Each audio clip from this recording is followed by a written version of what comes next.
Hello and welcome to this sketchbook tour that I almost forgot to do. This sketchbook started out as a place to record some views from different bedrooms that I've had over the years, which I think is quite romantic. I tend to stare out of our bedroom window quite a bit, and I started recording those here. And then it sort of morphed into my general sketchbook journal, illustrated journal that I do. I like to keep only one at a time. This journal really helped me. As you can tell, it's quite thin paper. I think it's a Moleskine. It's one of their cheaper sketchbooks. I bought it in like a kiosk at the train station, I even believe.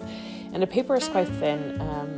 And that made me feel like I wasn't being too precious about the pages. Like sometimes I can get into a mindset where I feel like my entire sketchbook has to be like this piece of art.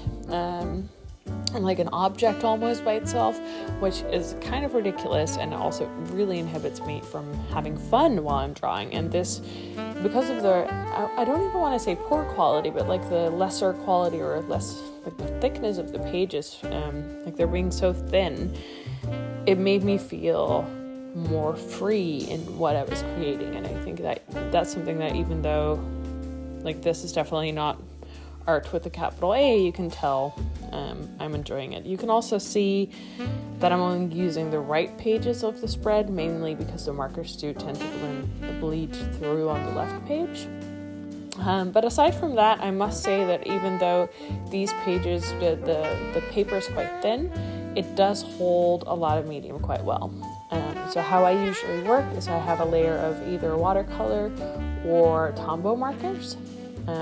Depending on where I am. If I don't have a lot of time, I love the Tombow markers because this is faster and it dries quicker, as in it's not wet at all and you can work over them immediately. So when I'm on vacation like these in Italy, I prefer to use that, or when I'm just being really impatient, which is a lot of the time.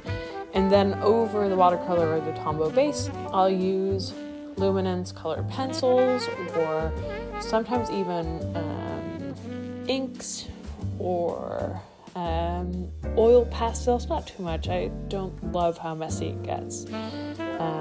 So it does, and then an ink layer and like lettering over it. So it does hold a lot of medium, to be honest, and I was quite surprised with that. So would recommend, might do it again. Thank you for watching.